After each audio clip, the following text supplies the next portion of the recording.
Weche magomo moko wayudo kanyo ni jakanyo e boda mano mar Kenya Broadcasting Corporation Sela Aimba owuok oko kendo kwayo jogo mago ma wakeini e pacho kae mondo mi gitem giwuog oko kendo gitem hapgi e lemo mago mopogore opogore mago mag telo ka oluwo ni en kindego mago ma bende wakeini owuok oko kendo rakore kod jogo machuo. Achiel kuom jokanyo kendo jata yore tije Kenya Broadcasting Corporation mano Mikael Sela Aimba sani koro wuok oko kendo kwayo joma mine pacho kae ni mangima ni ka giyie to giwuog oko gikaw keregi e nyandho mopogore opogore mag weche mag siasa e pacho kaendi. E kinde twak mare moyiedhi kod Kala TV, nyadendi Sela Aimba koro wacho ni ok ber joma mine oling' aling'a e kinde go eko ma joma chuo to nyagre kendo kawo okang' mopogore opogore e telo go eko mag siasa. Ahero ahinya telo mar mine, to ahero jiwo mine kinde duto te ni kik wabed joma mine marito mondo mi wabed nominated. Mane miyudo ka koro kosegwelwa e kombe mag siasa gieki to joma chuo luongwa ni floggers nikech koro onge duol nikech nok oyieri gi jopiny.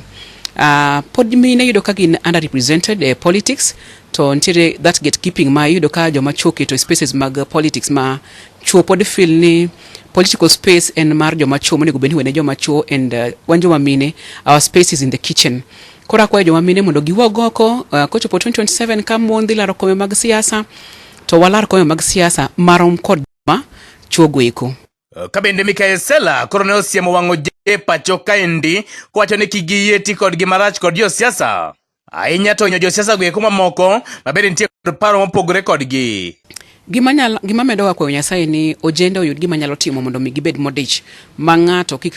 ti kod yo marach ni onyalo nyiewi kata pesa moro matin ni dhi ketho kata rally mar ng'ato kamoro. Nchino ka japiko moro negi malich ahinya Kisumu kaendi ni ng'ato seche moko nokawe omiye kata siling 500 moro kata 1,000 moro mondo tim ang'o odhi oket rally mar ng'ato kamoro. Koro akwayo ojende ni mondo gichung motegno. Ja siasa kobiro nodwa tiyo kod yo marach kata odwa mi pesa mondo dhi keth gir ng'ato kamoro to kone ni mondo mitich kata omi pesa moro chak godo hala mondo mikonyri godo makigiyie mondo josiasa oti kod gi yo marach.